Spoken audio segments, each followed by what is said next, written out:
Hi. In this video we will go through tips that you can add to your chest of useful things to use in online activities when forming groups, encouraging engagement and helping participants to regain focus. As a classroom-based teacher or facilitator, there's a good chance that you've previously split up a bigger class into smaller, task-oriented groups. This works well because it inspires peer-to-peer participation, encourages mentoring, and drives creativity. There's no reason why this approach should be dropped from the online classroom experience. Indeed, most video conferencing tools offer breakout room functionality. For example, you can just open the breakout rooms and explain that they can form the groups by themselves, but there are some rules. They have 2 minutes to do it. They assign themselves to the room, but each room should have no more than X and no less than Y participants, and if at the end of 2 minutes a room has too many or too few participants, you will move them yourself. In this way you give them the power to choose and organize, but also establish clear rules that are, as a bonus, easier enforced online. One useful tool to use in group work is a work document.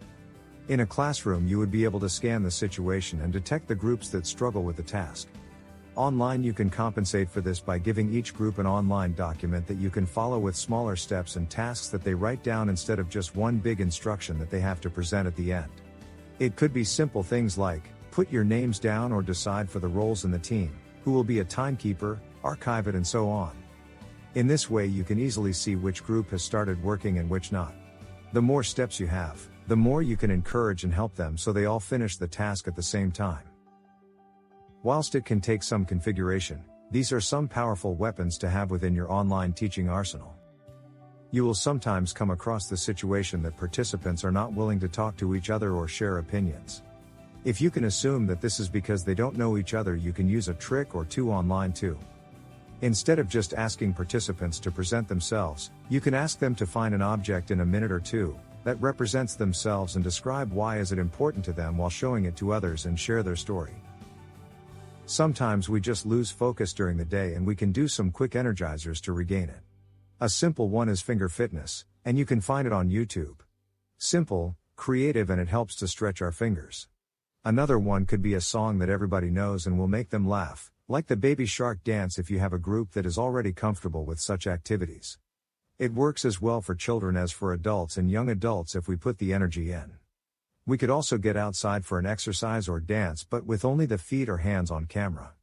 Or lip sync a song with everybody on mute but with cameras on. A tip for the end, that can be useful, when we must know who has already talked and who hasn't. In a lot of apps, like in Zoom, there is an option to raise a hand that stays on until we drop it.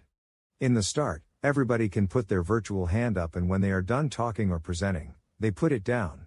This way everybody can see who has already done their part and who to call next, to avoid the awkward of asking people who can be next, especially in large groups.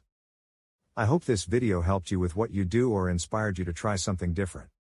If you know of someone that something in these videos would make their job easier, share the video with them.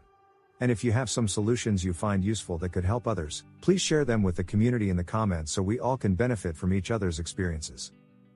And thank you for making this world a better place. Bye.